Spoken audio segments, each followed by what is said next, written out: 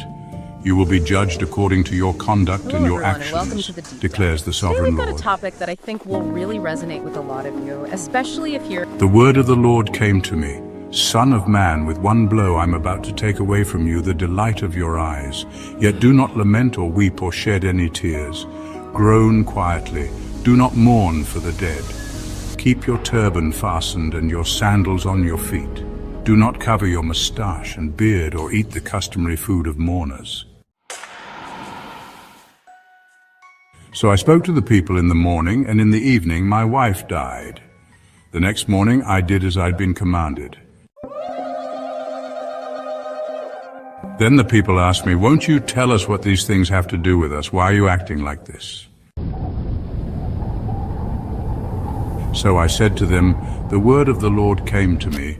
Say to the people of Israel, this is what the sovereign Lord says.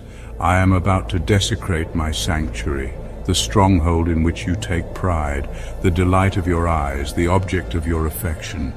The sons and daughters you left behind will fall by the sword, and you will do as I have done.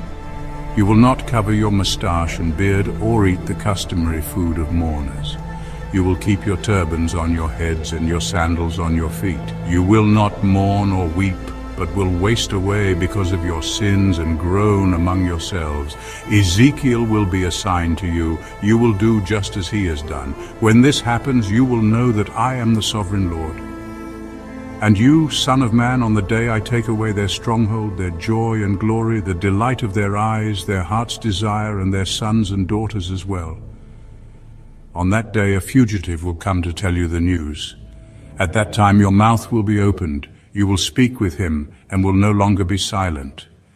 So you will be a sign to them, and they will know that I am the Lord."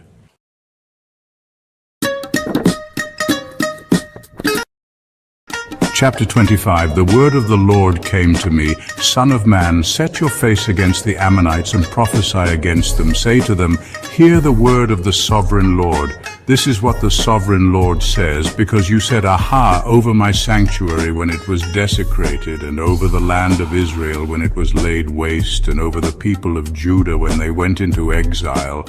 Therefore I am going to give you to the people of the east as a possession.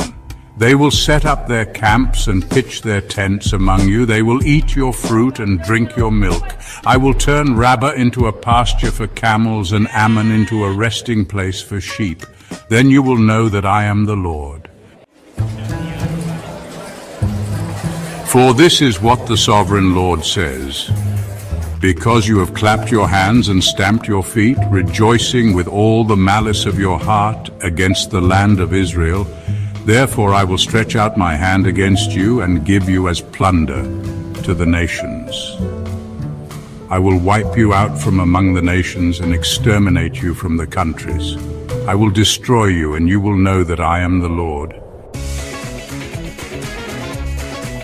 This is what the sovereign Lord says. Because Moab and Seir said, look, Judah has become like all the other nations, therefore I will expose the flank of Moab, beginning at its frontier towns, Beth Jeshimoth, Baal Meon, and Kiriathaim, the glory of that land. I will give Moab along with the Ammonites to the people of the east as a possession, so that the Ammonites will not be remembered among the nations. And I will inflict punishment on Moab. Then they will know that I am the Lord. That I think will really resonate with a lot of you, especially if you're navigating. This is what the sovereign Lord says. Because Edom took revenge on Judah and became very guilty by doing so, therefore this is what the sovereign Lord says. I will stretch out my hand against Edom and kill both man and beast. I will lay it waste, and from Teman to Dedan they will fall by the sword. I will take vengeance on Edom by the hand of my people Israel, and they will deal with Edom in accordance with my anger and my wrath. They will know my vengeance, declares the sovereign Lord. Well, get ready, because we're diving This is what the sovereign Lord says. Because the Philistines acted in vengeance and took revenge with malice in their hearts, and with ancient hostility sought to destroy Judah, therefore this is what the sovereign Lord says. I am about to stretch out my hand against the Philistines, and I will wipe out the Kerethites and destroy those remaining along the coast. I will carry out great vengeance on them and punish them in my wrath. Then they will know that I am the Lord when I take vengeance on them. Well, hello. Chapter 26. Thanks for chiming in. In the 11th month of the 12th year, on the first day of the month, the word of the Lord came to me. Son of man, because Tyre has said of Jerusalem, aha, the gate to the nations is broken, and its doors have swung open to me. Now that she lies in ruins, I will prosper. Therefore this is what the sovereign Lord says. I am against you, Tyre, and I will bring many nations against you, like the sea casting up its waves. They will really destroy about the walls of navigating Tyre life's and big pull down her decisions. towers. Exactly, like I will those scrape university away her choices. rubble and make her a bare Or honestly, rock. just finding clear Out in the direction sea for she your will become a day-to-day. place to spread We're fish diving into nets. the idea of a God who's For I have How we spoken, act, declares how the he sovereign fulfills his Lord. promises. It's all about She will how his become principles plunder for the operate now. nations, providing and her clarity and settlements on the purpose for your mainland will So be we'll ravaged analyze by how the we're seeing, sword. acting in faith. Then they will know that Persevering I can am have the Lord. profound relevance. To your well-being and your hope for the future. Exactly. For this So is what the maybe get sovereign ready to Lord take some says. mental From the notes. north I am Or, going to bring read against it Tyre aloud. Nebuchadnezzar, We'll king look of at Babylon, three king of explore kings, with biblical horses and passages that chariots, illustrate with this. horsemen and a great Breaking army. down clear He will examples. ravage And your most settlements on the importantly, how mainland this all with the applies sword. directly. He will set up siege works against you, build a ramp up to your walls and raise his shields against you. He will direct the blows of his battering rams against your walls and demolish your towers with his weapons. His horses will be so many that they will cover you with dust. Your walls will tremble at the noise of the war horses, wagons and chariots when he enters your gates, as men enter a city whose walls have been broken through. The hooves of his horses will trample all your streets. He will kill your people with the sword, and your strong pillars will fall to the ground. They will plunder your wealth and loot your merchandise. They will break down your walls and demolish your fine houses and throw your stones, timber and rubble into the sea. I will put an end to your noisy songs, and the music of your harps will be heard no more. I will make you a bare rock, and you will become a place to spread fish nets. You will never be rebuilt, for I, the Lord, have spoken, declares the sovereign Lord. This is what the sovereign Lord says to Tyre. Will not the coastlands tremble at the sound of your fall when the wounded groan and the slaughter takes place in you? Then all the princes of the coast will step down from their thrones and lay aside their robes and take off their embroidered garments. Clothed with terror, they will sit on the ground, trembling every moment, appalled at you. Then they will take up a lament concerning you and say to you, how you are destroyed, city of renown, peopled by men of the sea. You were a power on the seas, you and your citizens. You put your terror on all who lived there. Now the coastlands tremble on the day of your fall. The islands in the sea are terrified at your collapse. This is what the sovereign Lord says. When I make you a desolate city, like cities no longer inhabited, and when I bring the ocean depths over you and its vast waters cover you, then I will bring you down with those who go down to the pit, to the people of long ago. I will make you dwell in the earth below as in ancient ruins, with those who go down to the pit, and you will not return or take your place in the land of the living. I will bring you to a horrible end, and you will be no more. You will be sought, but you will never again be found, declares the sovereign Lord. Chapter 27. The word of the Lord came to me, Son of man, take up a lament concerning Tyre. Say to Tyre, situated at the gateway to the sea, merchant of peoples on many coasts, this is what the sovereign Lord says. You say, Tyre, I am perfect in beauty. Your domain was on the high seas. Your builders brought your beauty to perfection. They made all your timbers of juniper from Senir. They took a cedar from Lebanon to make a mast for you. Of oaks from Bashan they made your oars. Of cypress wood from the coasts of Cyprus they made your deck adorned with ivory. Fine embroidered linen from Egypt was your sail and served as your banner. Your awnings were of blue and purple from the coasts of Elisha.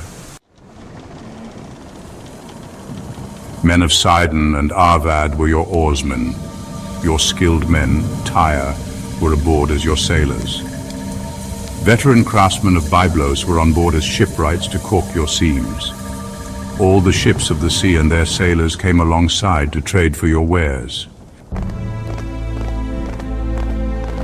Men of Persia, Lydia and Put served as soldiers in your army. They hung their shields and helmets on your walls, bringing you splendor. Men of Arvad and Helek guarded your walls on every side. Men of Gamad were in your towers. They hung their shields around your walls. They brought your beauty to perfection. Tarshish did business with you because of your great wealth of goods. They exchanged silver, iron, tin, and lead for your merchandise. Greece, Tubal, and Meshech did business with you. They traded human beings and articles of bronze for your wares. Men of Beth Togarmah exchanged chariot horses, cavalry horses, and mules for your merchandise. The men of Rhodes traded with you, and many coastlands were your customers. They paid you with ivory tusks and ebony. Aram did business with you because of your many products. They exchanged turquoise, purple fabric, embroidered work, fine linen, coral, and rubies for your merchandise. Judah and Israel traded with you. They exchanged wheat from Minnith and confections, honey, olive oil, and balm for your wares. Damascus did business with you because of your many products and great wealth of goods. They offered wine from Helbon, wool from Zahar, and casks of wine from Ezel in exchange for your wares, wrought iron, cassia, and calamus. Dedan traded in saddle blankets with you. Arabia and all the princes of Kedar were your customers. They did business with you in lambs, rams, and goats. The merchants of Sheba and Ramah traded with you. For your merchandise they exchanged the finest of all kinds of spices and precious stones and gold. Haran, Caneh, and Eden and merchants of Sheba, Asher, and Kilmad traded with you. In your marketplace they traded with you beautiful garments, blue fabric, embroidered work, and multicolored rugs with cords twisted and tightly knotted. The ships of Tarshish serve as carriers for your wares. You are filled with heavy cargo as you sail the sea. Your oarsmen take you out to the high seas, but the east wind will break you to pieces far out at sea. Your wealth, merchandise and wares, your mariners, sailors and shipwrights, your merchants and all your soldiers, and everyone else on board will sink into the heart of the sea on the day of your shipwreck. The shorelands will quake when your sailors cry out. All who handle the oars will abandon their ships. The mariners and all the sailors will stand on the shore. They will raise their voice and cry bitterly over you. They will sprinkle dust on their heads and roll in ashes. They will shave their heads because of you and will put on sackcloth. They will weep over you with anguish of soul and with bitter mourning. As they wail and mourn over you, they will take up a lament concerning you. Who was ever silenced like Tyre, surrounded by the sea?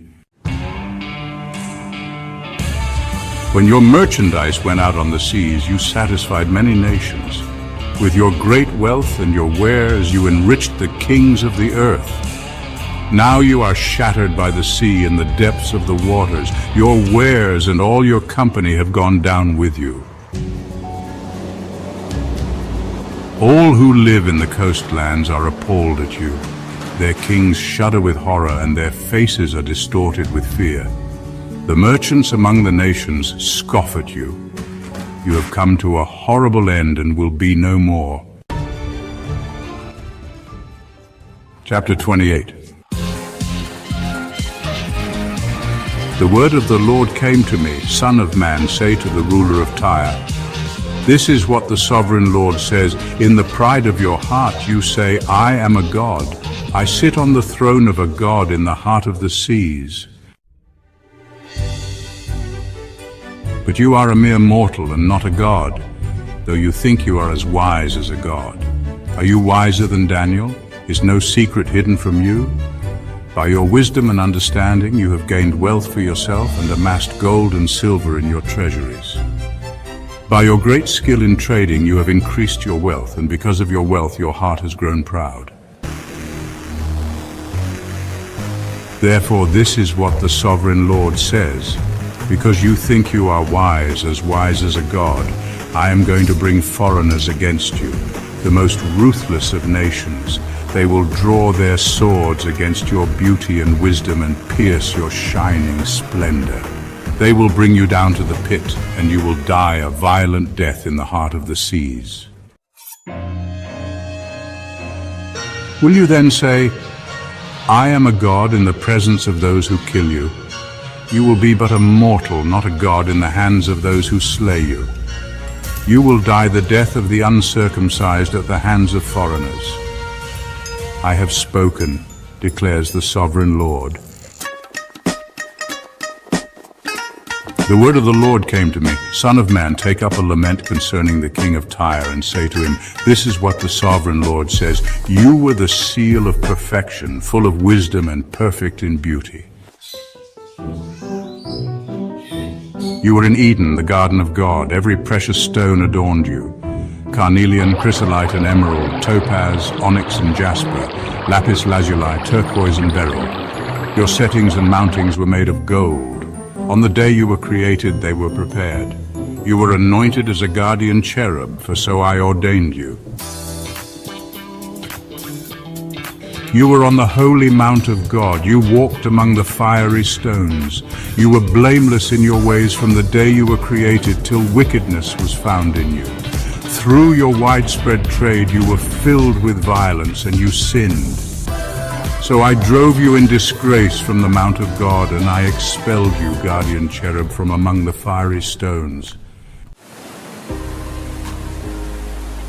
Your heart became proud on account of your beauty, and you corrupted your wisdom because of your splendor.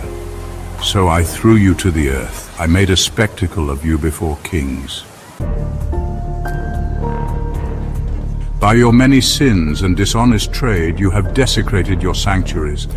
So I made a fire come out from you, and it consumed you, and I reduced you to ashes on the ground in the sight of all who were watching. All the nations who knew you are appalled at you. You have come to a horrible end and will be no more. The word of the Lord came to me, Son of man, set your face against Sidon, prophesy against her and say, this is what the sovereign Lord says. I am against you, Sidon, and among you I will display my glory. You will know that I am the Lord, when I inflict punishment on you, and within you am proved to be holy. I will send a plague upon you and make blood flow in your streets. The slain will fall within you with the sword against you on every side. Then you will know that I am the Lord. No longer will the people of Israel have malicious neighbors who are painful briars and sharp thorns.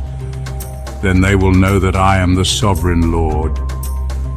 This is what the sovereign Lord says. When I gather the people of Israel from the nations where they have been scattered, I will be proved holy through them in the sight of the nations. Then they will live in their own land, which I gave to my servant Jacob. They will live there in safety, and will build houses and plant vineyards. They will live in safety when I inflict punishment on all their neighbors who maligned them. Then they will know that I am the Lord their God. Chapter 29. Judgment on Pharaoh. In the 10th year, in the 10th month, on the 12th day, the word of the Lord came to me, Son of man, set your face against Pharaoh, king of Egypt, and prophesy against him and against all Egypt. Speak to him and say, this is what the sovereign Lord says, I am against you, Pharaoh, king of Egypt, you great monster lying among your streams. You say the Nile belongs to me. I made it for myself. But I will put hooks in your jaws and make the fish of your streams stick to your scales. I will pull you out from among your streams with all the fish sticking to your scales. I will leave you in the desert, you and all the fish of your streams. You will fall on the open field and not be gathered or picked up. I will give you as food to the beasts of the earth and the birds of the sky. Then all who live in Egypt will know that I am the Lord. You have been a staff of reed for the people of Israel. When they grasped you with their hands, you splintered and you tore open their shoulders. When they leaned on you, you broke and their backs were wrenched. Therefore, this is what the Sovereign Lord says. I will bring a sword against you and kill both man and beast. Egypt will become a desolate wasteland. Then they will know that I am the Lord. Because you said, the Nile is mine, I made it. Therefore I am against you and against your streams, and I will make the land of Egypt a ruin and a desolate waste from Migdol to Aswan as far as the border of Cush. The foot of neither man nor beast will pass through it. No one will live there for 40 years. I will make the land of Egypt desolate among devastated lands, and her cities will lie desolate 40 years among ruined cities. And I will disperse the Egyptians among the nations and scatter them through the countries. Yet this is what the Sovereign Lord says. At the end of 40 years I will gather the Egyptians from the nations where they were scattered. I will bring them back from captivity and return them to Upper Egypt, the land of their ancestry. There they will be a lowly kingdom. It will be the lowliest of kingdoms and will never again exalt itself above the other nations. I will make it so weak that it will never again rule over the nations. Egypt will no longer be a source of confidence for the people of Israel, but will be a reminder of their sin in turning to her for help. Then they will know that I am the Sovereign Lord. In the 27th year, in the first month on the first day, the word of the Lord came to me. Son of man, Nebuchadnezzar, king of Babylon, drove his army in a hard campaign against Tyre. Every head was rubbed bare and every shoulder made raw. Yet he and his army got no reward from the campaign he led against Tyre. Therefore this is what the Sovereign Lord says, I am going to give Egypt to Nebuchadnezzar, king of Babylon, and he will carry off its wealth. He will loot and plunder the land as pay for his army. I have given him Egypt as a reward for his efforts because he and his army did it for me, declares the Sovereign Lord. On that day I will make a horn grow for the Israelites, and I will open your mouth among them. Then they will know that I am the Lord. Chapter 30. A lament over Egypt. The word of the Lord came to me, Son of man, prophesy and say, this is what the Sovereign Lord says. Wail and say, alas for that day, for the day is near, the day of the Lord is near, a day of clouds, a time of doom for the nations. A sword will come against Egypt, and anguish will come upon Cush. When the slain fall in Egypt, her wealth will be carried away and her foundations torn down. Cush and Libya, Lydia and all Arabia, Cub and the people of the covenant land will fall by the sword along with Egypt. This is what the Lord says, the allies of Egypt will fall, and her proud strength will fail. From Migdol to Aswan they will fall by the sword within her, declares the Sovereign Lord. They will be desolate among desolate lands, and their cities will lie among ruined cities. Then they will know that I am the Lord when I set fire to Egypt and all her helpers are crushed. On that day messengers will go out from me in ships to frighten Cush out of her complacency. Anguish will take hold of them on the day of Egypt's doom, for it is sure to come. This is what the Sovereign Lord says. I will put an end to the hordes of Egypt by the hand of Nebuchadnezzar, king of Babylon. He and his army, the most ruthless of nations, will be brought in to destroy the land. They will draw their swords against Egypt and fill the land with the slain. I will dry up the waters of the Nile and sell the land to an evil nation. By the hand of foreigners I will lay waste the land and everything in it. I, the Lord, have spoken. This is what the Sovereign Lord says. I will destroy the idols and put an end to the images in Memphis. No longer will there be a prince in Egypt, and I will spread fear throughout the land. I will lay waste Upper Egypt, set fire to Zoan, and inflict punishment on Thebes. I will pour out my wrath on Pelusium, the stronghold of Egypt, and wipe out the hordes of Thebes. I will set fire to Egypt. Pelusium will writhe in agony. Thebes will be taken by storm. Memphis will be in constant distress. The young men of Heliopolis and Bubastis will fall by the sword, and the cities themselves will go into captivity. Dark will be the day at Tapanes, when I break the yoke of Egypt. There her proud strength will come to an end. She will be covered with clouds, and her villages will go into captivity. So I will inflict punishment on Egypt, and they will know that I am the Lord. Pharaoh's arms are broken. In the 11th year, in the first month, on the 7th day, the word of the Lord came to me. Son of man, I have broken the arm of Pharaoh, king of Egypt. It has not been bound up to be healed or put in a splint so that it may become strong enough to hold a sword. Therefore, this is what the sovereign Lord says: I am against Pharaoh, king of Egypt. I will break both his arms, the good arm as well as the broken one, and make the sword fall from his hand. I will disperse the Egyptians among the nations and scatter them through the countries.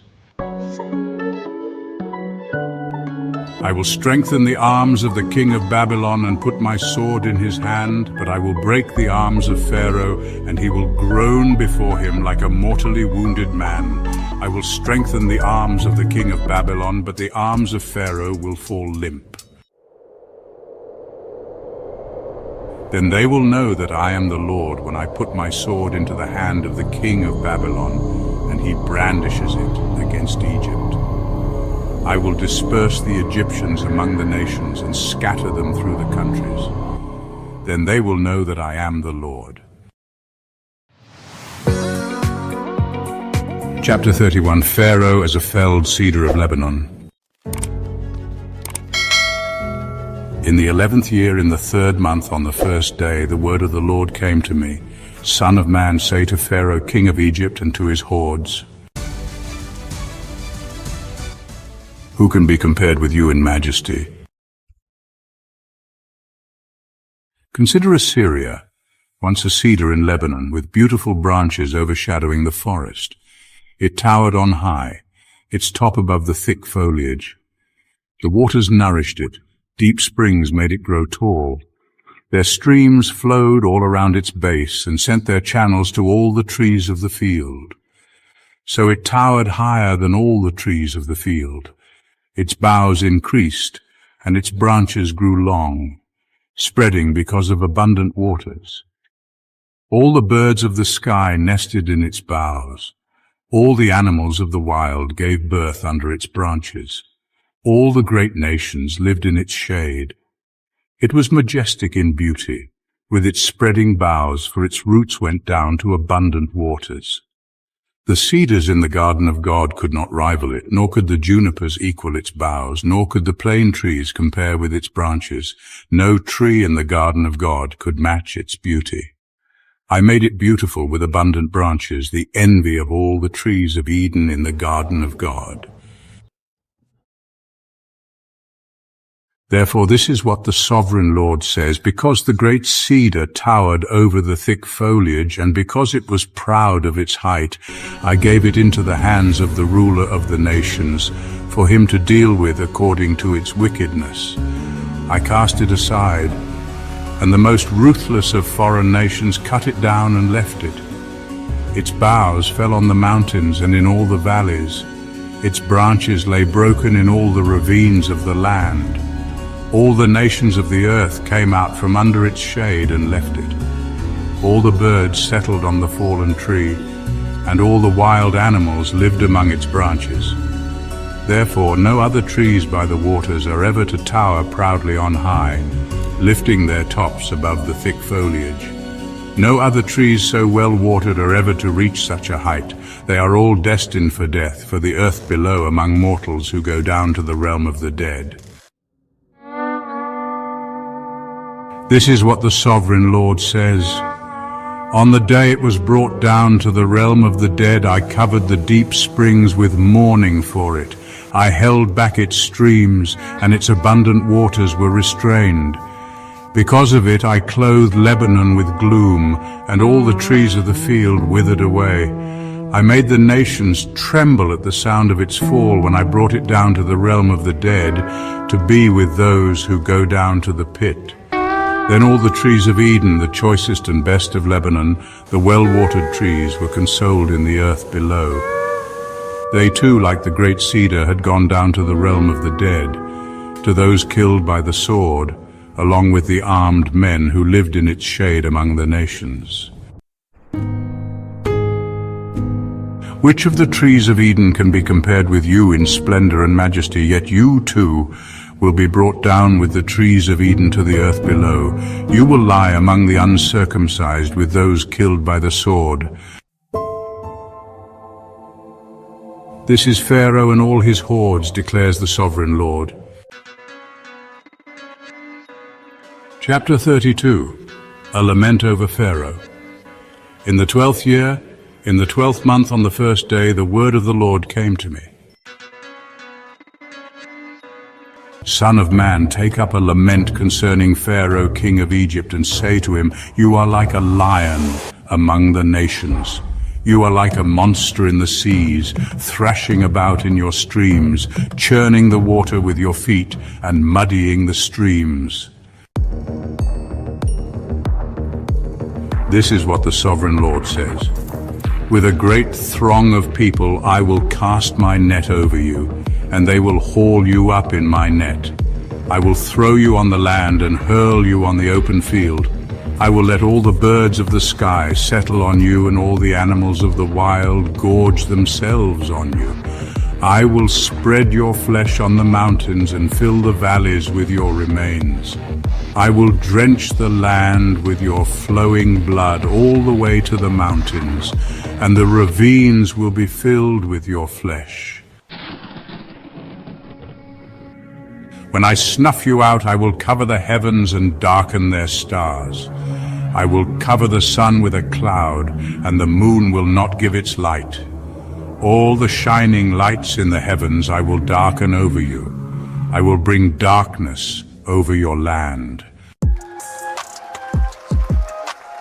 I will trouble the hearts of many peoples when I bring about your destruction among the nations, among lands you have not known.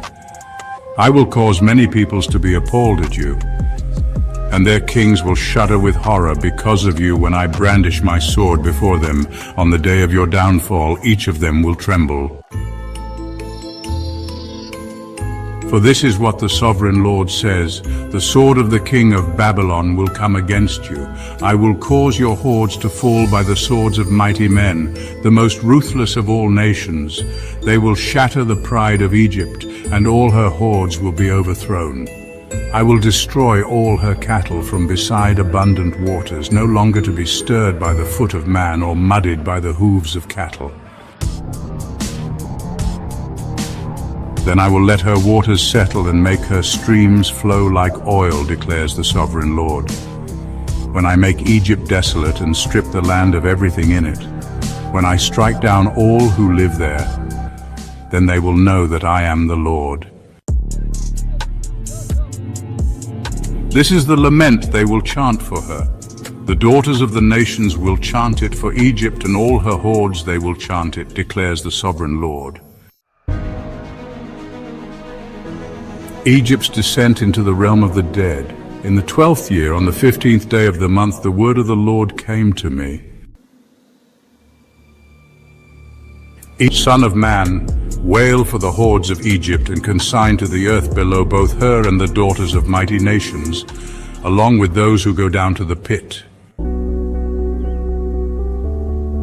Say to them, are you more favored than others? Go down and be laid among the uncircumcised. They will fall among those killed by the sword. The sword is drawn, let her be dragged off with all her hordes. From within the realm of the dead, the mighty leaders will say of Egypt and her allies, They have come down, and they lie with the uncircumcised, with those killed by the sword. Assyria is there with her whole army. She is surrounded by the graves of all her slain, all who have fallen by the sword. Their graves are in the depths of the pit, and her army lies around her grave. All who had spread terror in the land of the living are slain, fallen by the sword. Elam is there with all her hordes around her grave. All of them are slain, fallen by the sword. All who had spread terror in the land of the living went down uncircumcised to the earth below. They bear their shame with those who go down to the pit. A bed is made for her among the slain, with all her hordes around her grave. All of them are uncircumcised, killed by the sword. Because their terror had spread in the land of the living, they bear their shame with those who go down to the pit. They are laid among the slain. Meshech and Tubal are there with all their hordes around their graves. All of them are uncircumcised, killed by the sword because they spread their terror in the land of the living. But they do not lie with the fallen warriors of old, who went down to the realm of the dead with their weapons of war, their swords placed under their heads, and their shields resting on their bones, though these warriors also had terrorized the land of the living. You too, Pharaoh, will be broken and will lie among the uncircumcised with those killed by the sword. Edom is there, her kings and all her princes. Despite their power, they are laid with those killed by the sword. They lie with the uncircumcised, with those who go down to the pit. All the princes of the north and all the Sidonians are there. They went down with the slain in disgrace despite the terror caused by their power. They lie uncircumcised with those killed by the sword and bear their shame with those who go down to the pit. Pharaoh, he and all his army will see them, and he will be consoled for all his hordes that were killed by the sword, declares the sovereign Lord. Although I had him spread terror in the land of the living, Pharaoh and all his hordes will be laid among the uncircumcised, with those killed by the sword, declares the sovereign Lord. Chapter 33. The word of the Lord came to me, Son of man, speak to your people and say to them, when I bring the sword against a land, and the people of the land choose one of their men and make him their watchman, and he sees the sword coming against the land and blows the trumpet to warn the people, then if anyone hears the trumpet but does not heed the warning, and the sword comes and takes their life, their blood will be on their own head. Since they heard the sound of the trumpet but did not heed the warning, their blood will be on their own head. If they had heeded the warning, they would have saved themselves. But if the watchman sees the sword coming and does not blow the trumpet to warn the people, and the sword comes and takes someone's life, that person's life will be taken because of their sin. But I will hold the watchman accountable for their blood. Son of man, I have made you a watchman for the people of Israel. So hear the word I speak and give them warning from me. When I say to the wicked, you wicked person, you will surely die, and you do not speak out to dissuade them from their ways, that wicked person will die for their sin, and I will hold you accountable for their blood. But if you do warn the wicked person to turn from their ways, and they do not do so, they will die for their sin, though you yourself will be saved. Son of man, say to the Israelites, this is what you are saying. Our offenses and sins weigh us down, and we are wasting away because of them. How then can we live? Say to them, as surely as I live, declares the sovereign Lord, I take no pleasure in the death of the wicked, but rather that they turn from their ways and live. Turn from your evil ways. Why will you die, people of Israel? Therefore, Son of man, say to your people, if someone who is righteous disobeys, that person's former righteousness will count for nothing.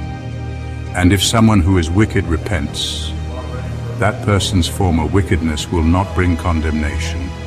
The righteous person who sins will not be allowed to live, even though they were formerly righteous.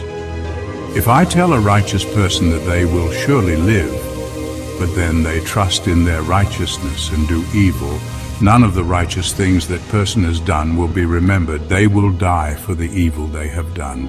And if I say to a wicked person, you will surely die, but they then turn away from their sin and do what is just and right, if they give back what they took in pledge for a loan, return what they have stolen, follow the decrees that give life and do no evil, that person will surely live. They will not die. None of the sins that person has committed will be remembered against them. They have done what is just and right. They will surely live.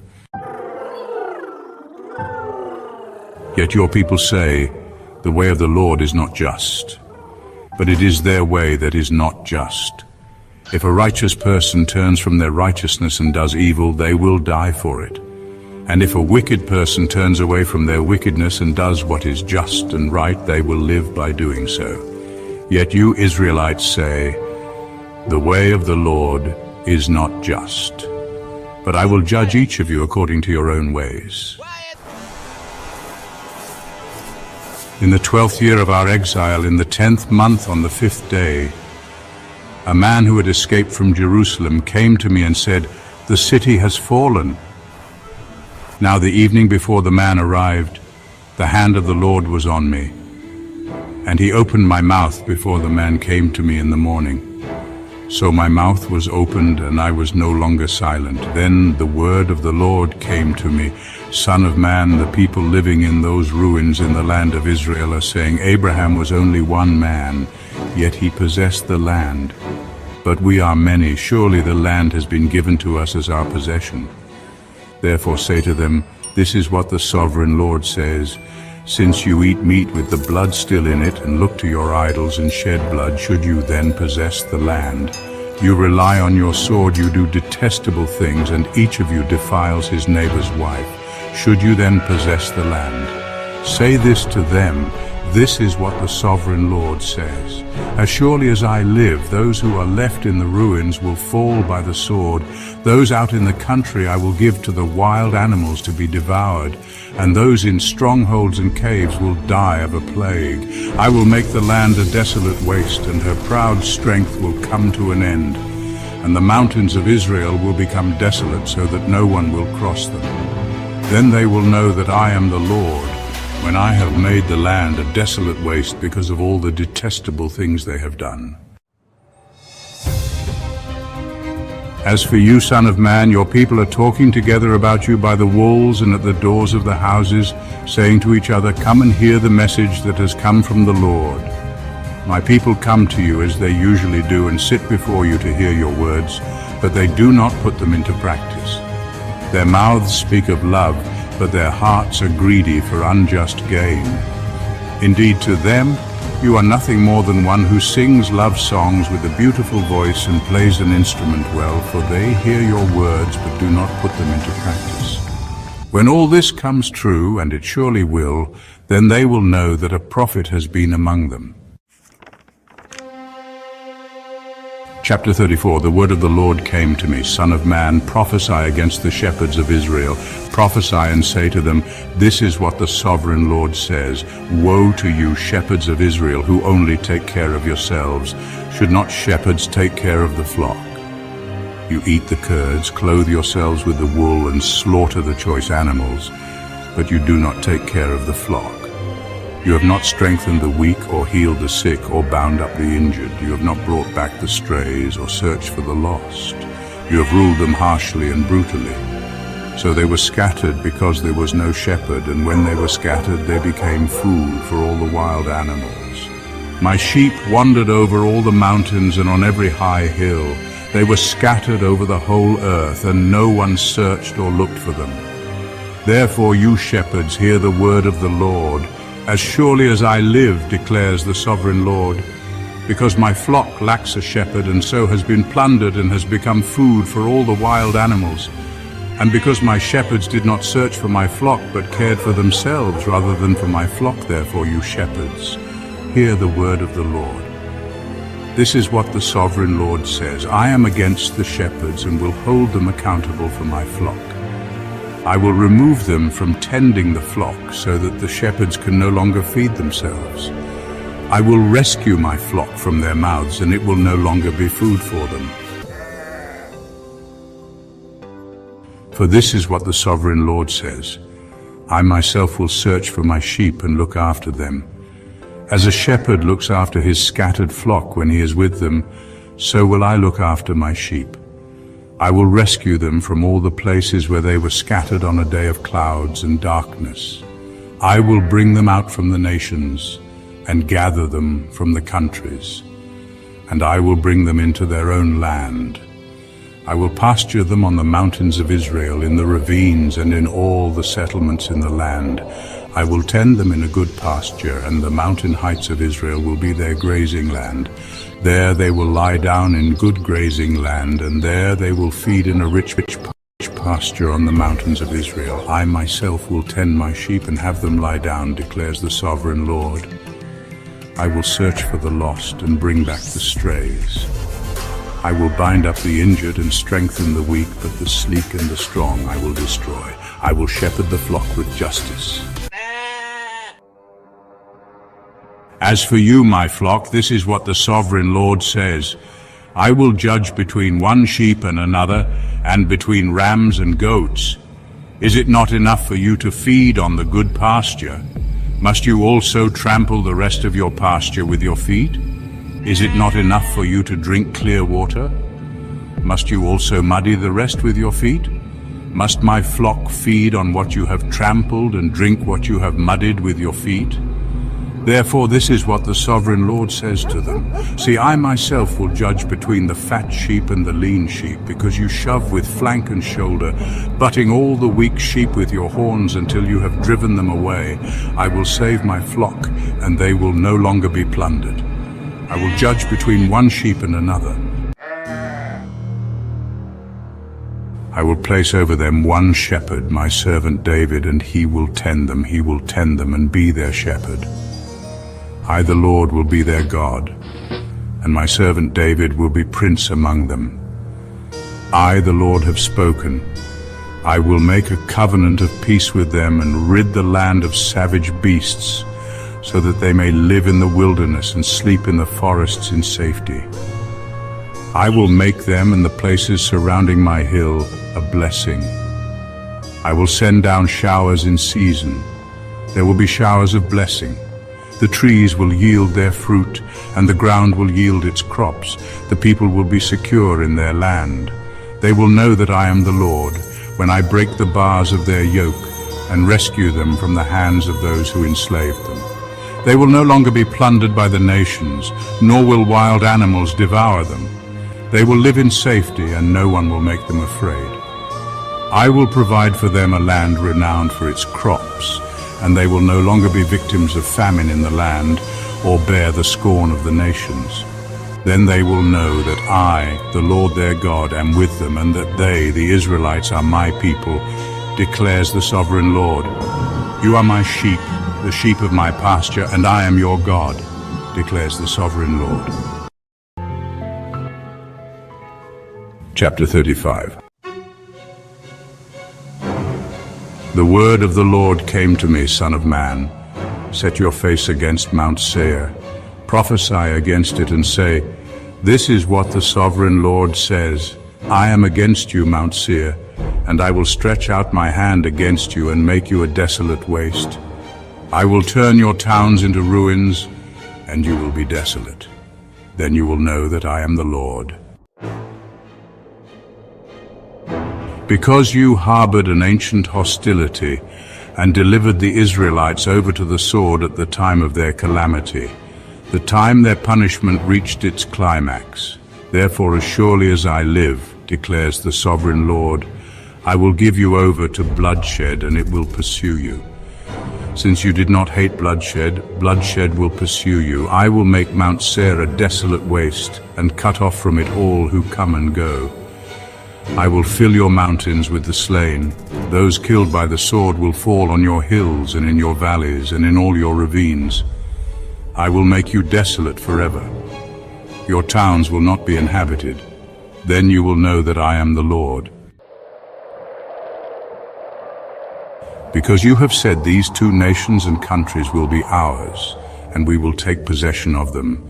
Even though I, the Lord, was there, therefore, as surely as I live, declares the sovereign Lord, I will treat you in accordance with the anger and jealousy you showed in your hatred of them, and I will make myself known among them when I judge you.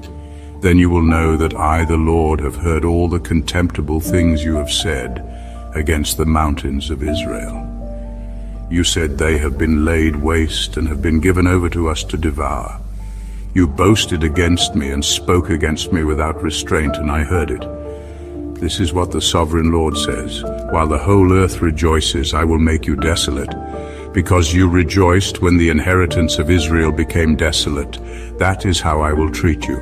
You will be desolate, Mount Seir, you and all of Edom. Then they will know that I am the Lord. Chapter 36. Son of man, prophesy to the mountains of Israel and say, Mountains of Israel, hear the word of the Lord. This is what the sovereign Lord says. The enemy said of you, Aha, the ancient heights have become our possession. Therefore prophesy and say, This is what the sovereign Lord says. Because they ravaged and crushed you from every side, so that you became the possession of the rest of the nations and the object of people's malicious talk and slander. Therefore, mountains of Israel, hear the word of the sovereign Lord. This is what the sovereign Lord says to the mountains and hills, to the ravines and valleys, to the desolate ruins and the deserted towns that have been plundered and ridiculed by the rest of the nations around you. This is what the sovereign Lord says. In my burning zeal I have spoken against the rest of the nations and against all Edom. For with glee and with malice in their hearts they made my land their own possession, so that they might plunder its pasture land. Therefore prophesy concerning the land of Israel, and say to the mountains and hills, to the ravines and valleys, This is what the sovereign Lord says. I speak in my jealous wrath because you have suffered the scorn of the nations. Therefore, this is what the sovereign Lord says. I swear with uplifted hand that the nations around you will also suffer scorn. But you, mountains of Israel, will produce branches and fruit for my people Israel, for they will soon come home. I am concerned for you and will look on you with favor. You will be plowed and sown, and I will cause many people to live on you. Yes, all of Israel, the towns will be inhabited and the ruins rebuilt. I will increase the number of people and animals living on you, and they will be fruitful and become numerous. I will settle people on you as in the past, and will make you prosper more than before. Then you will know that I am the Lord. I will cause people, my people Israel, to live on you. They will possess you, and you will be their inheritance. You will never again deprive them of their children. This is what the sovereign Lord says, because some say to you, You devour people and deprive your nation of its children.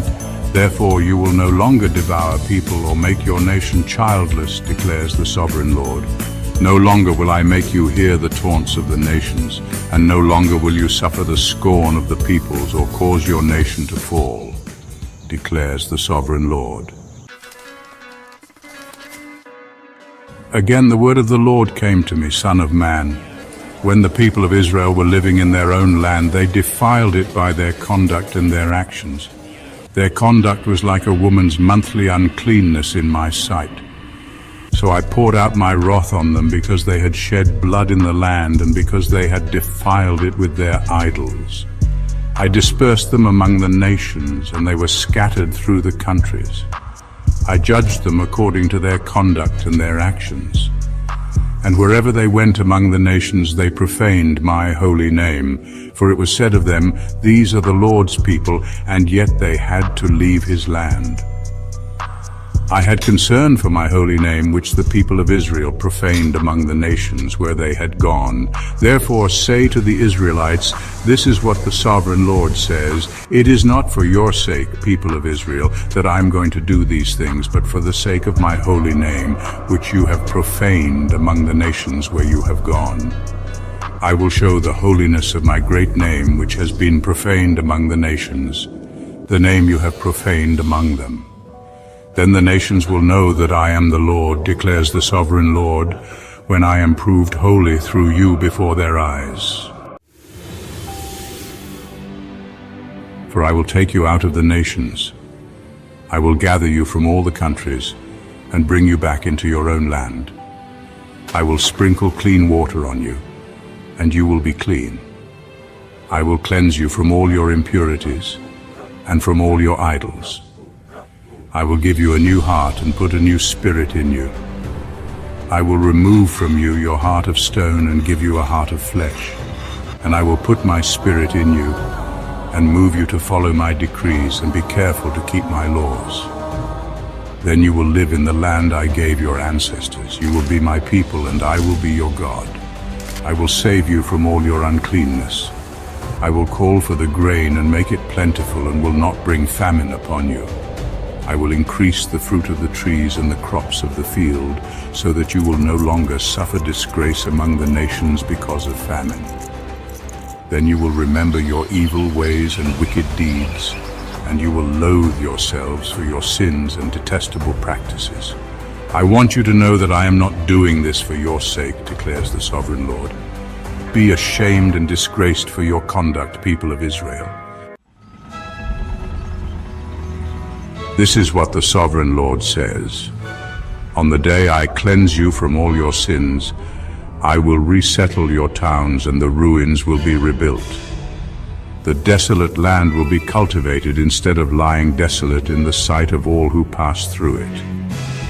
They will say, this land that was laid waste has become like the Garden of Eden. The cities that were lying in ruins, desolate and destroyed, are now fortified and inhabited. Then the nations around you that remain will know that I, the Lord, have rebuilt what was destroyed and have replanted what was desolate. I, the Lord, have spoken and I will do it. This is what the sovereign Lord says. Once again I will yield to Israel's plea and do this for them. I will make their people as numerous as sheep, as numerous as the flocks for offerings at Jerusalem during her appointed festivals. So will the ruined cities be filled with flocks of people. Then they will know that I am the Lord. Chapter 37. The hand of the Lord was on me, and he brought me out by the Spirit of the Lord and set me in the middle of a valley. It was full of bones. He led me back and forth among them, and I saw a great many bones on the floor of the valley, bones that were very dry.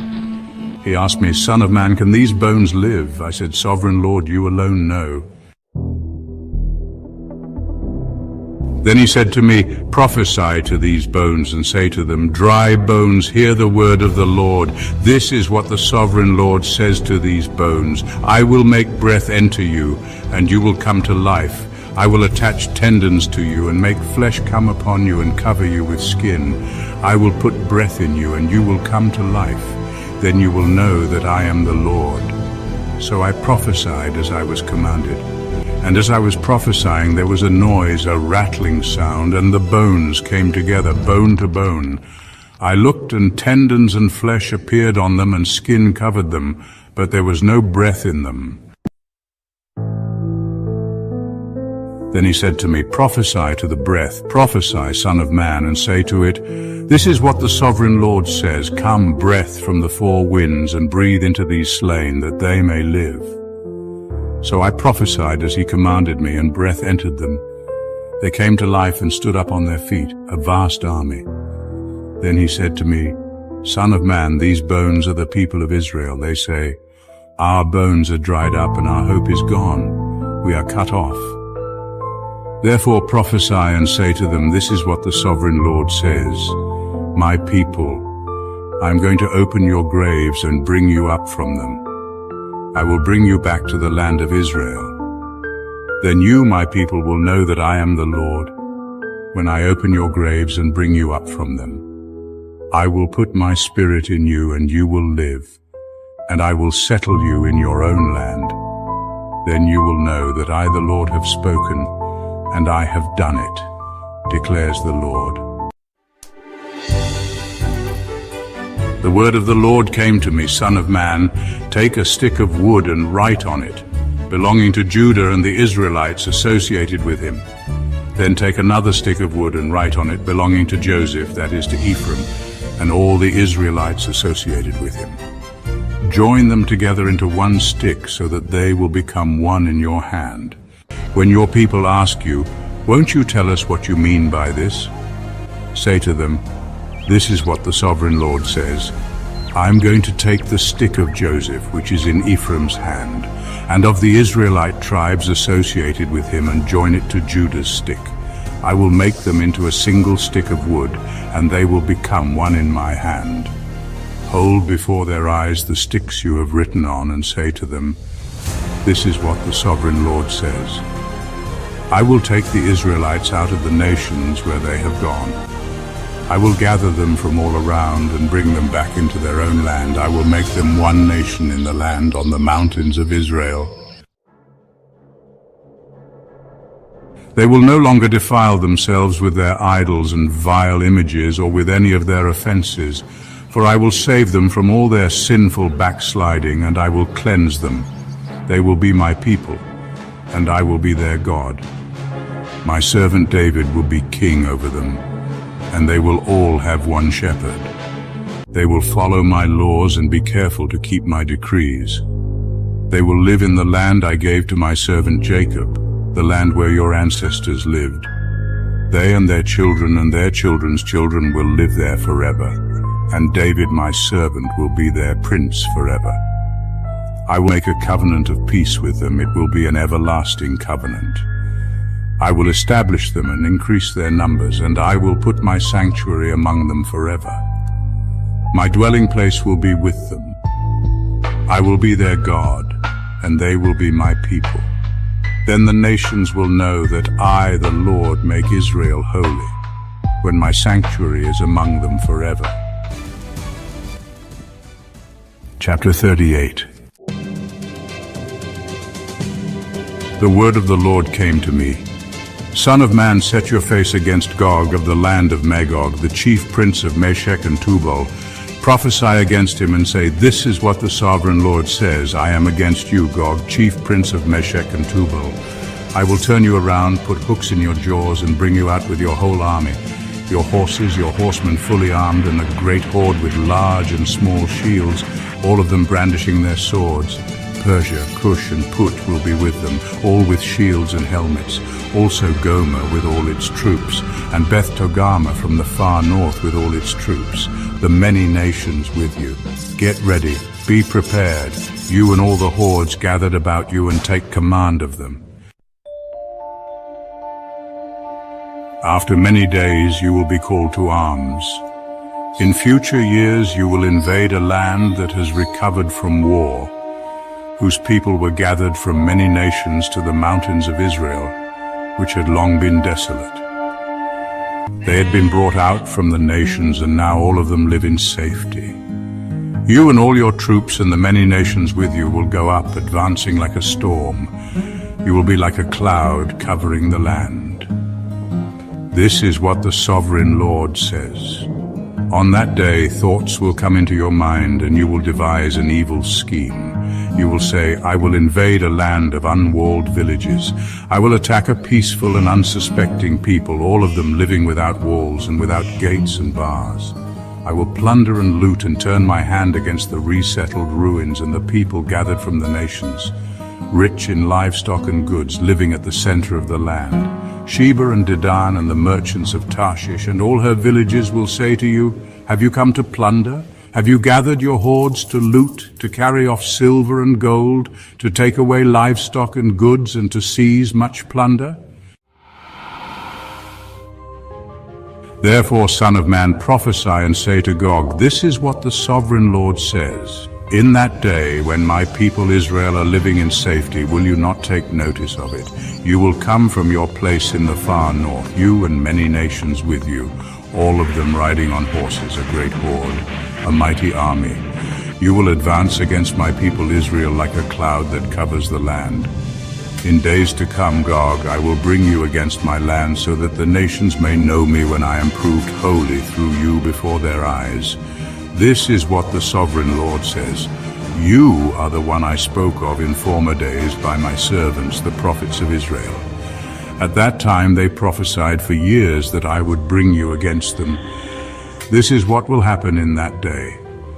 When Gog attacks the land of Israel, my hot anger will be aroused, declares the sovereign Lord. In my zeal and fiery wrath I declare that at that time there shall be a great earthquake in the land of Israel. The fish in the sea, the birds in the sky, the beasts of the field, every creature that moves along the ground, and all the people on the face of the earth will tremble at my presence. The mountains will be overturned, the cliffs will crumble, and every wall will fall to the ground. I will summon a sword against Gog on all my mountains, declares the sovereign Lord. Every man's sword will be against his brother. I will execute judgment on him with plague and bloodshed. I will pour down torrents of rain, hailstones, and burning sulfur on him and on his troops and on the many nations with him. And so I will show my greatness and my holiness, and I will make myself known in the sight of many nations. Then they will know that I am the Lord. Chapter 39. Son of man, prophesy against Gog and say, this is what the sovereign Lord says, I am against you, Gog, chief prince of Meshech and Tubal.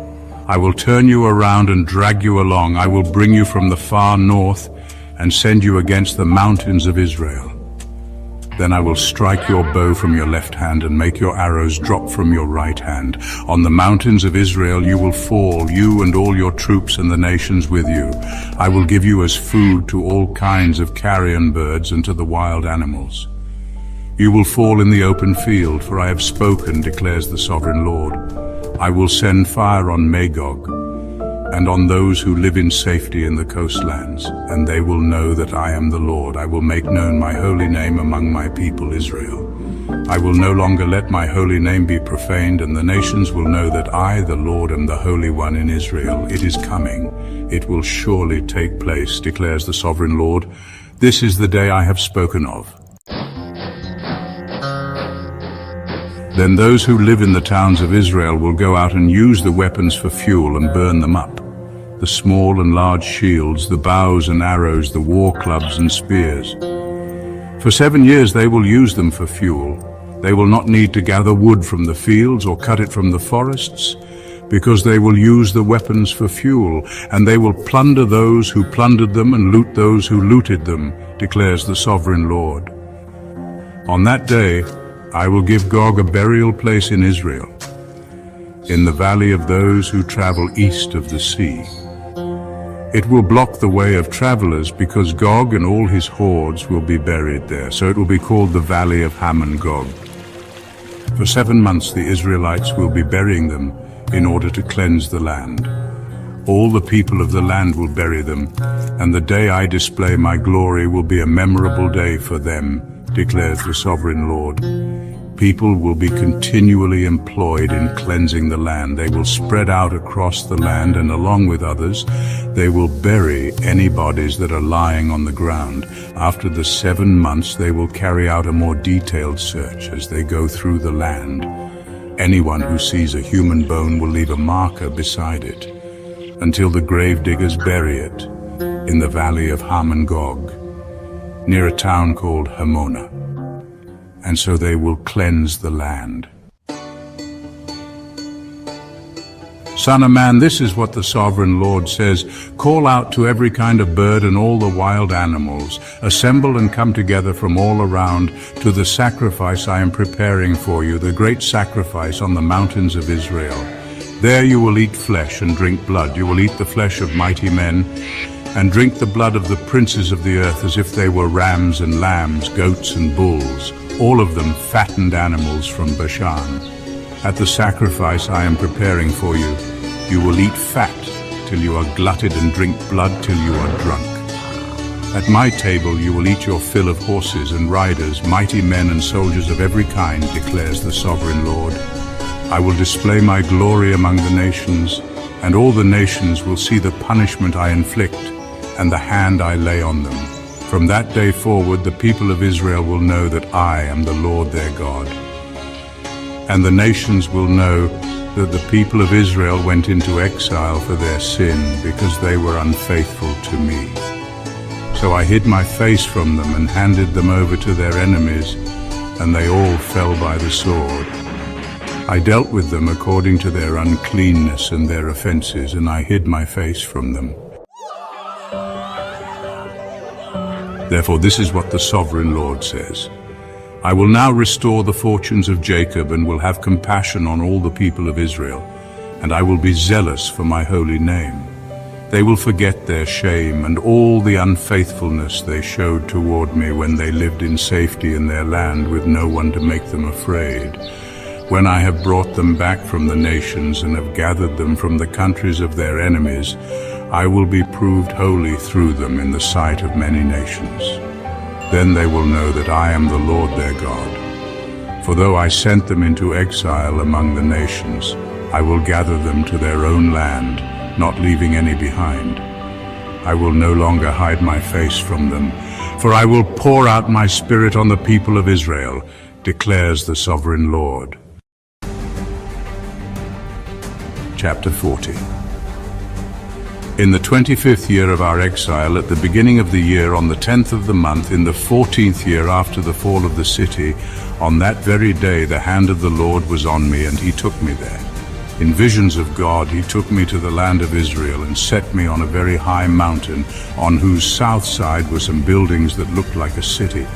He took me there, and I saw a man whose appearance was like bronze. He was standing in the gateway with a linen cord and a measuring rod in his hand. The man said to me, "Son of man, look carefully and listen closely and pay attention to everything I am going to show you, for that is why you have been brought here. Tell the people of Israel everything you see. The east gate to the outer court. I saw a wall completely surrounding the temple area. The length of the measuring rod in the man's hand was 6 long cubits, each of which was a cubit and a handbreadth. He measured the wall. It was 1 measuring rod thick and 1 rod high. Then he went to the east gate. He climbed its steps and measured the threshold of the gate. It was 1 rod deep. The alcoves for the guards were 1 rod long and 1 rod wide, and the projecting walls between the alcoves were 5 cubits thick, and the threshold of the gate next to the portico facing the temple was 1 rod deep. Then he measured the portico of the gateway. It was 8 cubits deep, and its jambs were 2 cubits thick. The portico of the gateway faced the temple. Inside the east gate were 3 alcoves on each side. The 3 had the same measurements, and the faces of the projecting walls on each side had the same measurements. Then he measured the width of the entrance of the gateway. It was 10 cubits, and its length was 13 cubits. In front of each alcove was a wall 1 cubit high, and the alcoves were 6 cubits square. Then he measured the gateway from the top of the rear wall of 1 alcove to the top of the opposite one. The distance was 25 cubits from 1 parapet opening to the opposite one. He measured along the faces of the projecting walls all around the inside of the gateway 60 cubits. The measurement was up to the portico facing the courtyard. The distance from the entrance of the gateway to the far end of its portico was 50 cubits. The alcoves and the projecting walls inside the gateway were surmounted by narrow parapet openings all around, as was the portico. The openings all around faced inward. The faces of the projecting walls were decorated with palm trees. The outer court. Then he brought me into the outer court. There I saw some rooms and a pavement that had been constructed all around the court. There were 30 rooms along the pavement. It abutted the sides of the gateways and was as wide as they were long. This was the lower pavement. Then he measured the distance from the inside of the lower gateway to the outside of the inner court. It was 100 cubits on the east side as well as on the north. The north gate. Then he measured the length and width of the north gate, leading into the outer court. Its alcoves, 3 on each side, its projecting walls and its portico had the same measurements as those of the first gateway.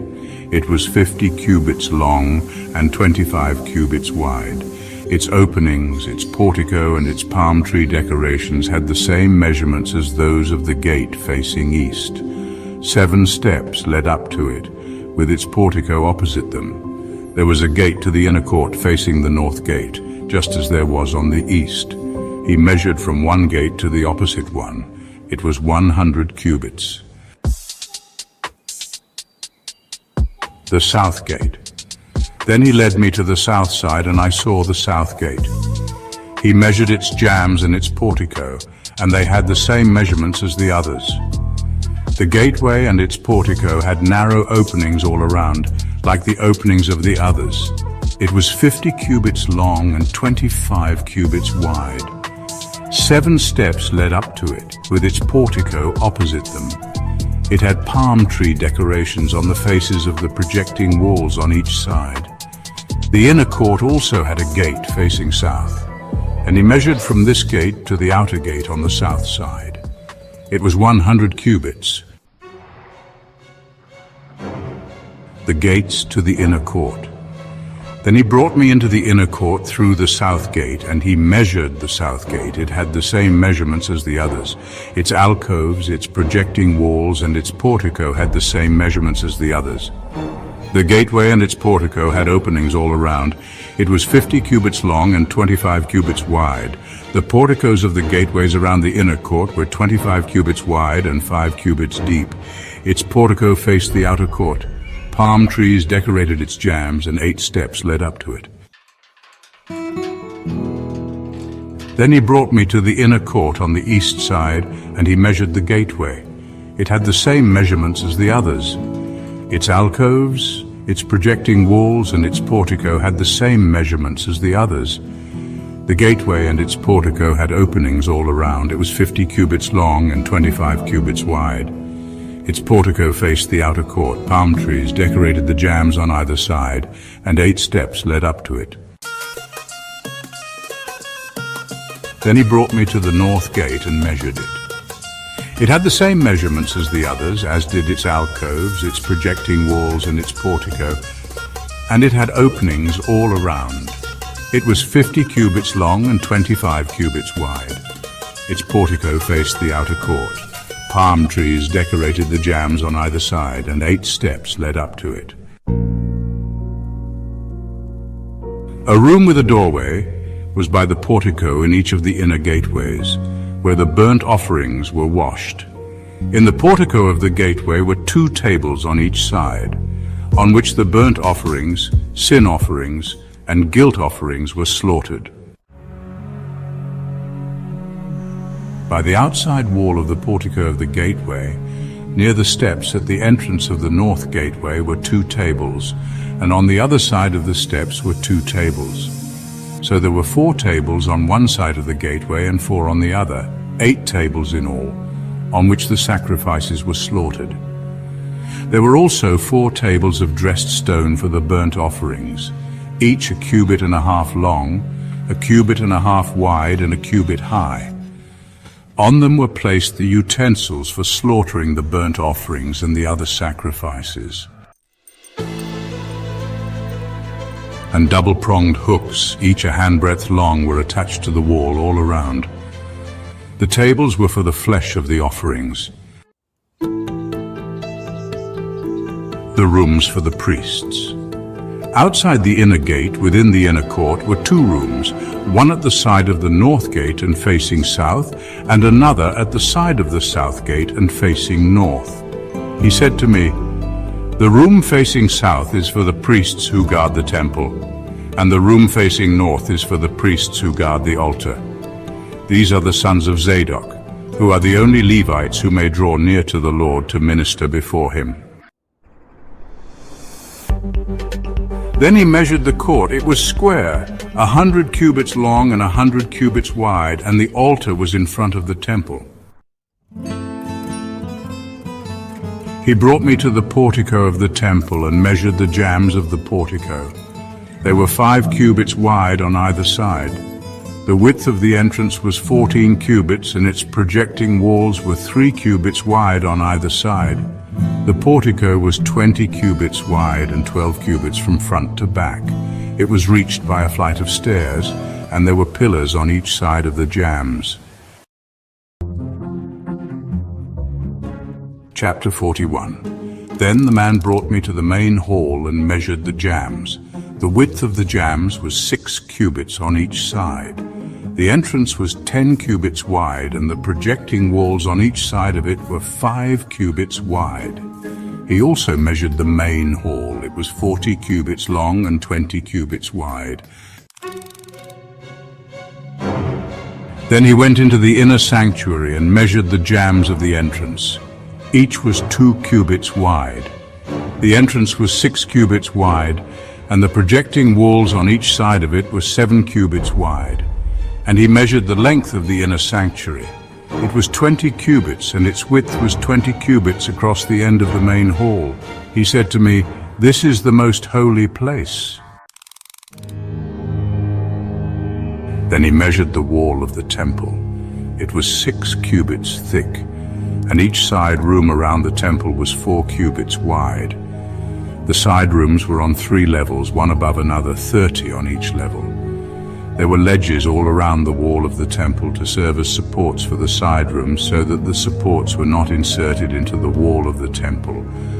The side rooms all around the temple were wider at each successive level. The structure surrounding the temple was built in ascending stages, so that the rooms widened as one went upward. A stairway went up from the lowest floor to the top floor through the middle floor. I saw that the temple had a raised base all around it, forming the foundation of the side rooms. It was the length of the rod, 6 long cubits. The outer wall of the side rooms was 5 cubits thick. The open area between the side rooms of the temple and the priests' rooms was 20 cubits wide all around the temple.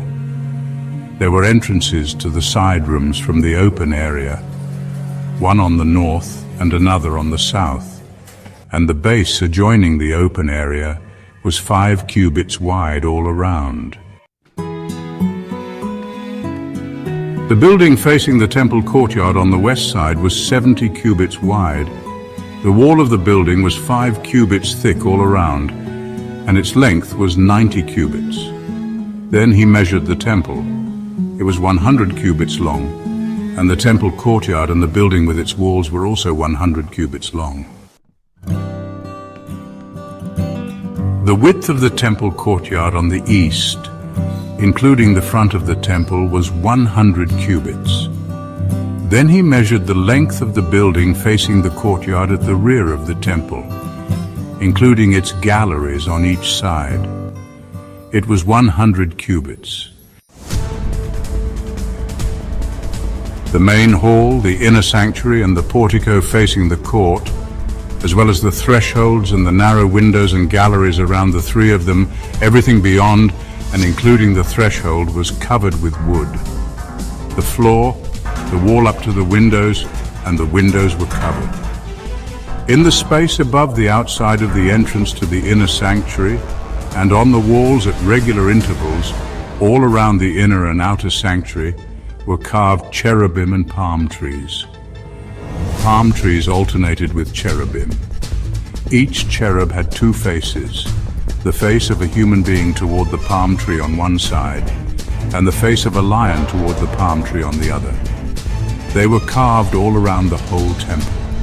From the floor to the area above the entrance, cherubim and palm trees were carved on the wall of the main hall. The main hall had a rectangular door frame, and the one at the front of the most holy place was similar. There was a wooden altar 3 cubits high and 2 cubits square. Its corners, its base, and its sides were of wood. The man said to me, "This is the table that is before the Lord." Both the main hall and the most holy place had double doors. Each door had 2 leaves, 2 hinged leaves for each door, and on the doors of the main hall were carved cherubim and palm trees like those carved on the walls, and there was a wooden overhang on the front of the portico. On the side walls of the portico were narrow windows with palm trees carved on each side. The side rooms of the temple also had overhangs.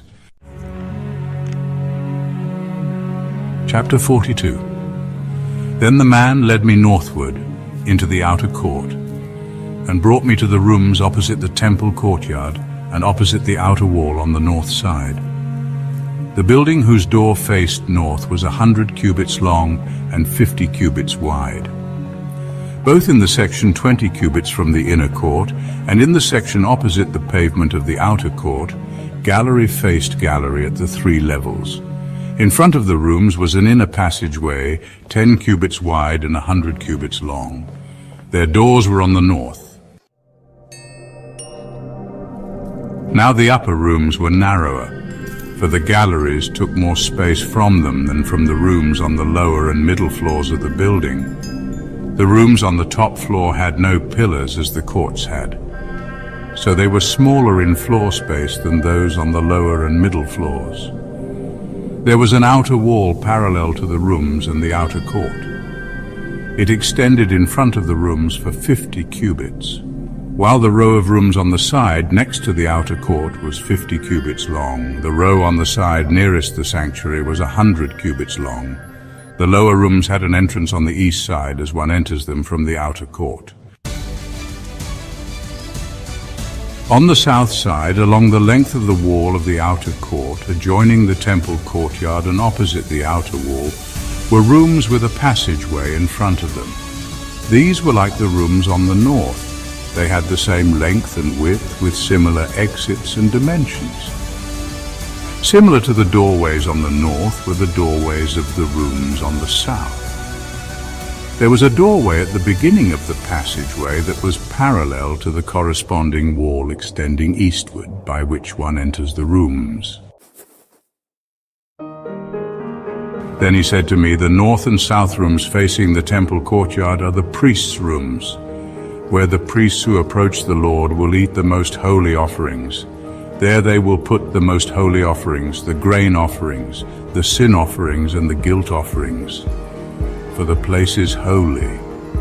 Once the priests enter the holy precincts, they are not to go into the outer court until they leave behind the garments in which they minister, for these are holy. They are to put on other clothes before they go near the places that are for the people." When he had finished measuring what was inside the temple area, he led me out by the east gate and measured the area all around. He measured the east side with the measuring rod. It was 500 cubits. He measured the north side. It was 500 cubits by the measuring rod. He measured the south side. It was 500 cubits by the measuring rod. Then he turned to the west side and measured. It was 500 cubits by the measuring rod. So he measured the area on all 4 sides. It had a wall around it, 500 cubits long and 500 cubits wide, to separate the holy from the common. Chapter 43, God's glory returns to the temple. Then the man brought me to the gate facing east, and I saw the glory of the God of Israel coming from the east. His voice was like the roar of rushing waters, and the land was radiant with his glory. The vision I saw was like the vision I had seen when he came to destroy the city, and like the visions I had seen by the Kebar River, and I fell face down. The glory of the Lord entered the temple through the gate facing east. Then the Spirit lifted me up and brought me into the inner court, and the glory of the Lord filled the temple. While the man was standing beside me, I heard someone speaking to me from inside the temple. He said, "Son of man, this is the place of my throne and the place for the soles of my feet. This is where I will live among the Israelites forever. The people of Israel will never again defile my holy name, neither they nor their kings, by their prostitution and the funeral offerings for their kings at their death. When they placed their threshold next to my threshold and their doorpost beside my doorposts, with only a wall between me and them, they defiled my holy name by their detestable practices. So I destroyed them in my anger. Now let them put away from me their prostitution and the funeral offerings for their kings, and I will live among them forever. Son of man, describe the temple to the people of Israel, that they may be ashamed of their sins.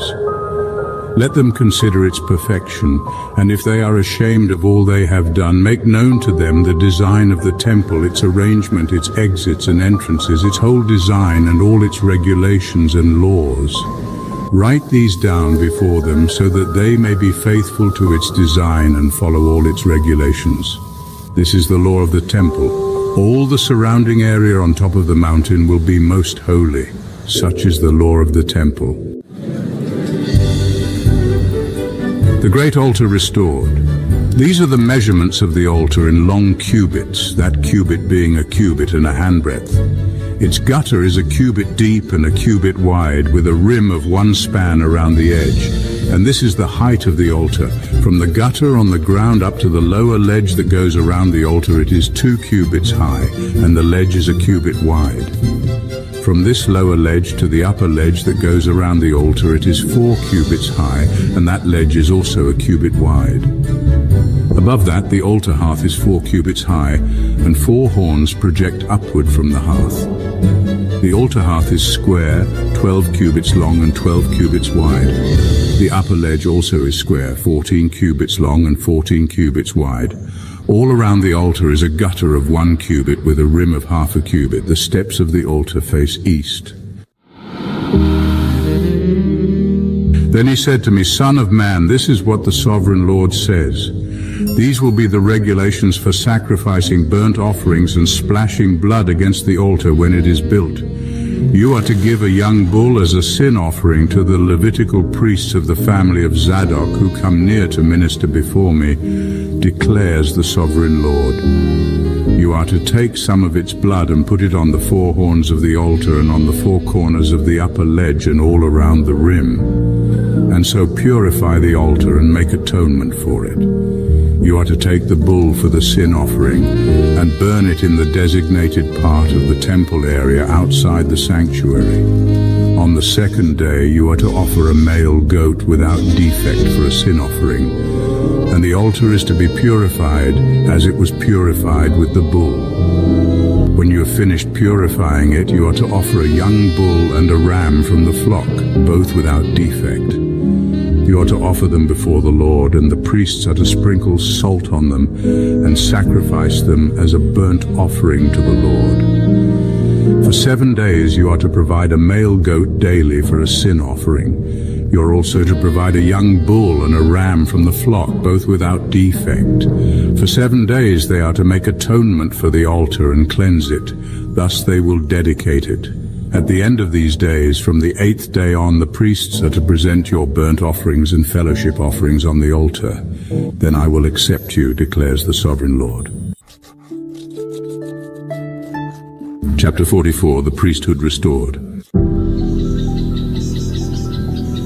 Then the man brought me back to the outer gate of the sanctuary, the one facing east, and it was shut. The Lord said to me, "This gate is to remain shut. It must not be opened. No one may enter through it. It is to remain shut because the Lord, the God of Israel, has entered through it. The prince himself is the only one who may sit inside the gateway to eat in the presence of the Lord. He is to enter by way of the portico of the gateway and go out the same way." Then the man brought me by way of the north gate to the front of the temple. I looked and saw the glory of the Lord filling the temple of the Lord, and I fell face down. The Lord said to me, "Son of man, look carefully. Listen closely and give attention to everything I tell you concerning all the regulations and instructions regarding the temple of the Lord. Give attention to the entrance to the temple and all the exits of the sanctuary. Say to rebellious Israel, this is what the sovereign Lord says. Enough of your detestable practices, people of Israel. In addition to all your other detestable practices, you brought foreigners uncircumcised in heart and flesh into my sanctuary, desecrating my temple while you offered me food, fat and blood, and you broke my covenant. Instead of carrying out your duty in regard to my holy things, you put others in charge of my sanctuary. This is what the sovereign Lord says: no foreigner uncircumcised in heart and flesh is to enter my sanctuary, not even the foreigners who live among the Israelites. The Levites who went far from me when Israel went astray, and who wandered from me after their idols, must bear the consequences of their sin. They may serve in my sanctuary, having charge of the gates of the temple and serving in it. They may slaughter the burnt offerings and sacrifices for the people and stand before the people and serve them. But because they served them in the presence of their idols and made the people of Israel fall into sin, therefore I have sworn with uplifted hand that they must bear the consequences of their sin, declares the sovereign Lord. They are not to come near to serve me as priests, or come near any of my holy things or my most holy offerings. They must bear the shame of their detestable practices, and I will appoint them to guard the temple for all the work that is to be done in it. But the Levitical priests, who are descendants of Zadok and who guarded my sanctuary when the Israelites went astray from me, are to come near to minister before me. They are to stand before me to offer sacrifices of fat and blood, declares the sovereign Lord. They alone are to enter my sanctuary. They alone are to come near my table to minister before me and serve me as guards. When they enter the gates of the inner court, they are to wear linen clothes. They must not wear any woolen garment while ministering at the gates of the inner court or inside the temple. They are to wear linen turbans on their heads and linen undergarments around their waists. They must not wear anything that makes them perspire.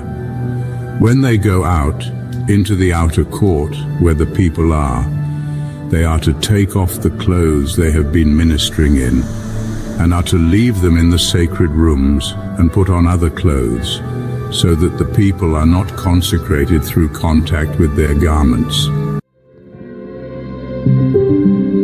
They must not shave their heads or let their hair grow long, but they are to keep the hair of their heads trimmed. No priest is to drink wine when he enters the inner court. They must not marry widows or divorced women. They may marry only virgins of Israelite descent or widows of priests.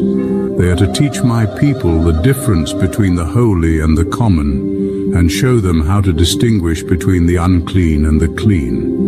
In any dispute, the priests are to serve as judges and decide it according to my ordinances. They are to keep my laws and my decrees for all my appointed festivals, and they are to keep my Sabbaths holy. A priest must not defile himself by going near a dead person. However, if the dead person was his father or mother, son or daughter, brother or unmarried sister, then he may defile himself. After he is cleansed, he must wait 7 days. On the day he goes into the inner court of the sanctuary to minister in the sanctuary, he is to offer a sin offering for himself, declares the sovereign Lord.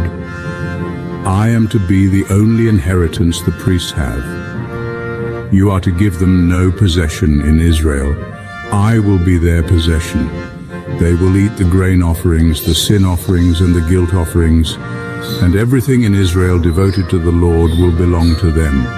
The best of all the first fruits and of all your special gifts will belong to the priests.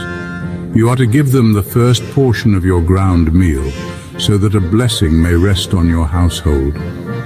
The priests must not eat anything, whether bird or animal found dead or torn by wild animals.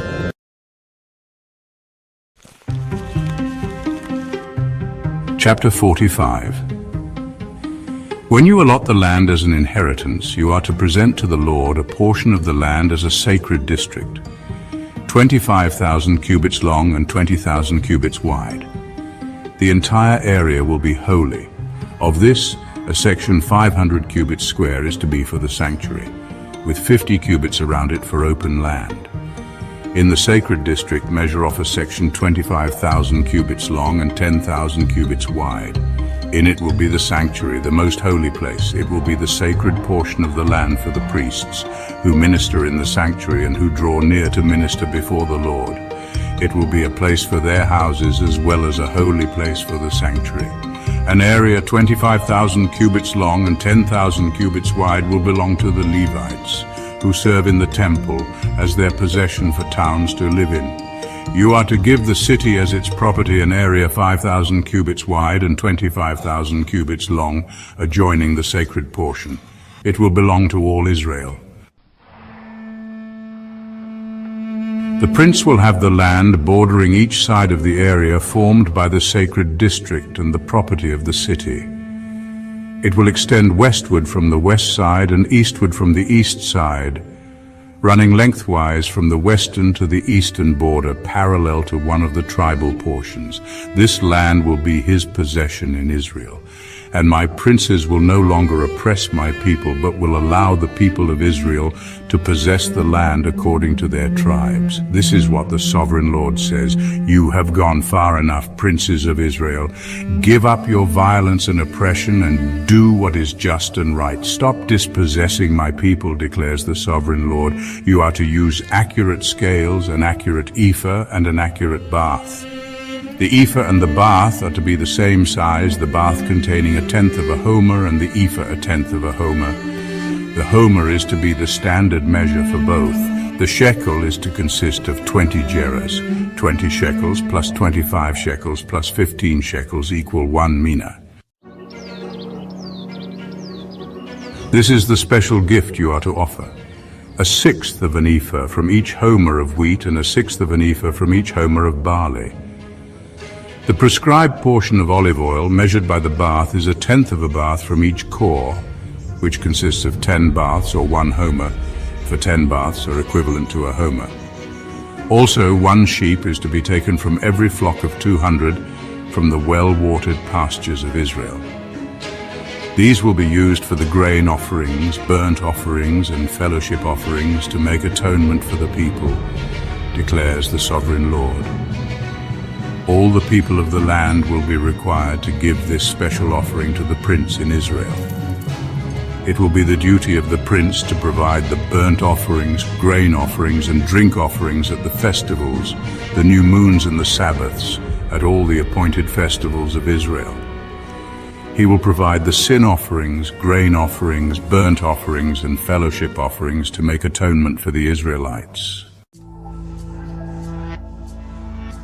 This is what the sovereign Lord says. In the first month, on the first day, you are to take a young bull without defect and purify the sanctuary.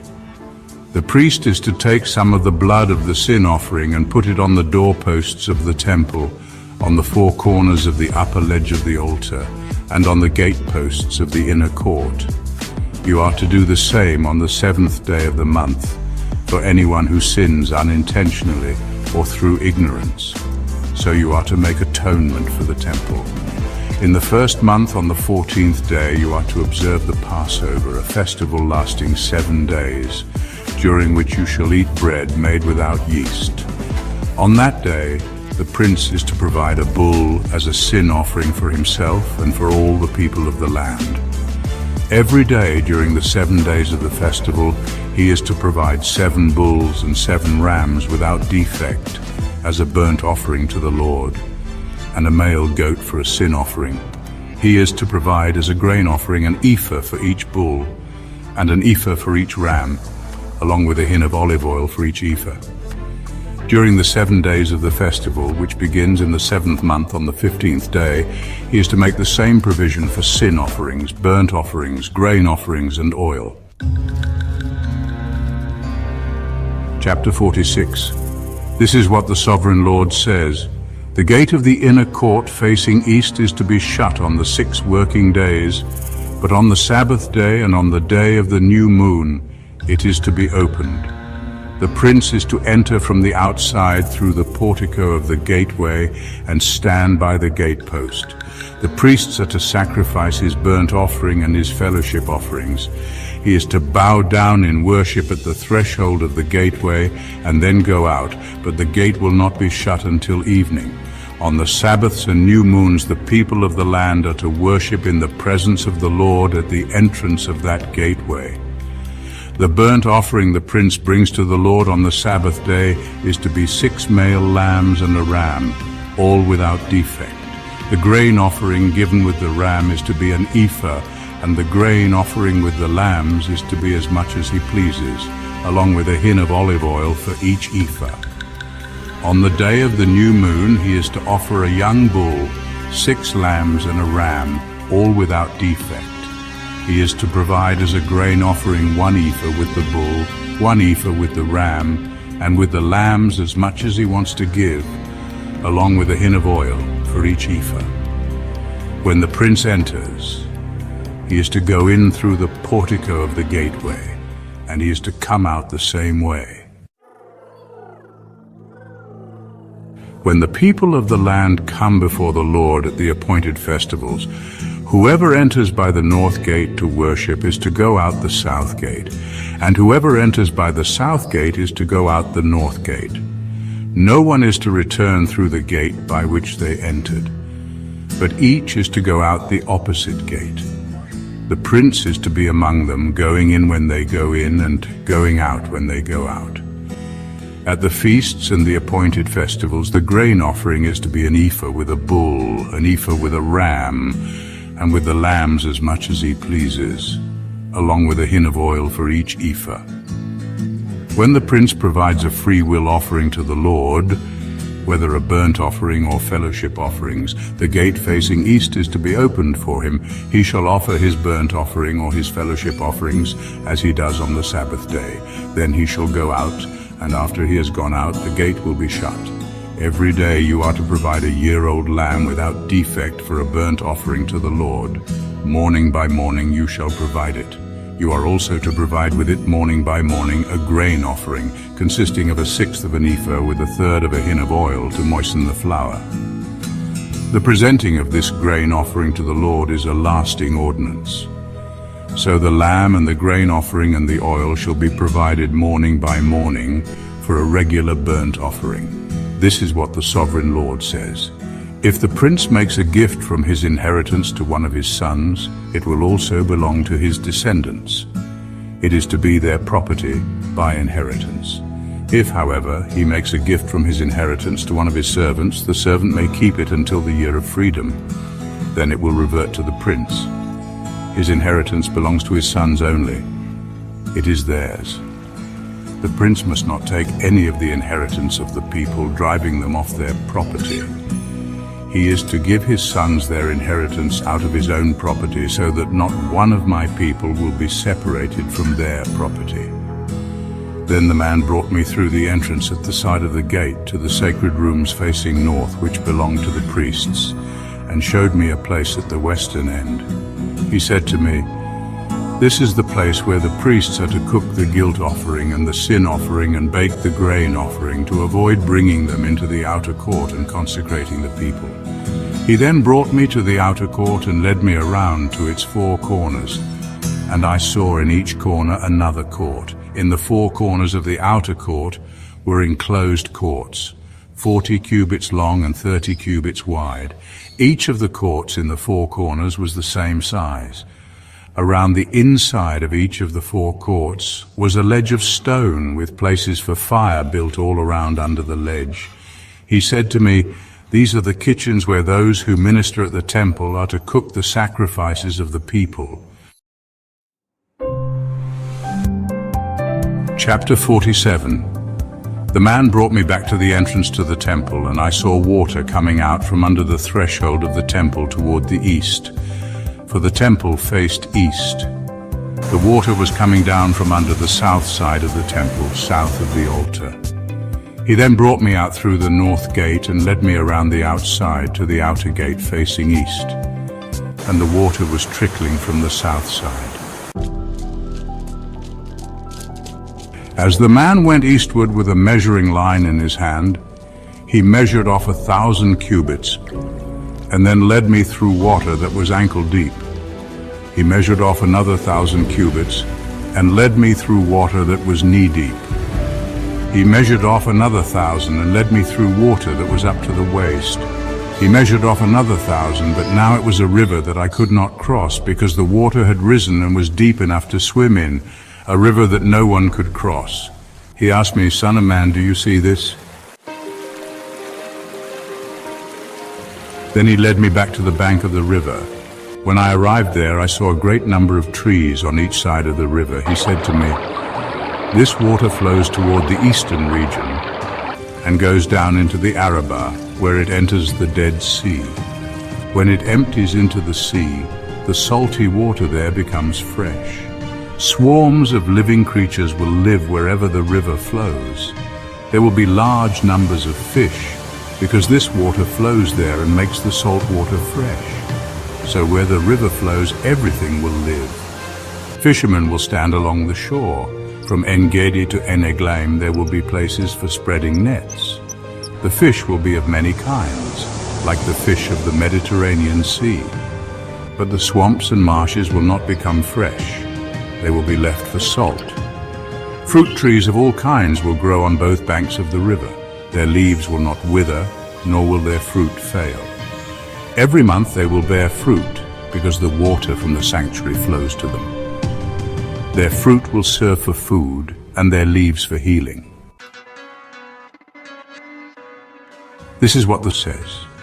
"These are the boundaries of the land that you will divide among the 12 tribes of Israel as their inheritance, with 2 portions for Joseph. You are to divide it equally among them.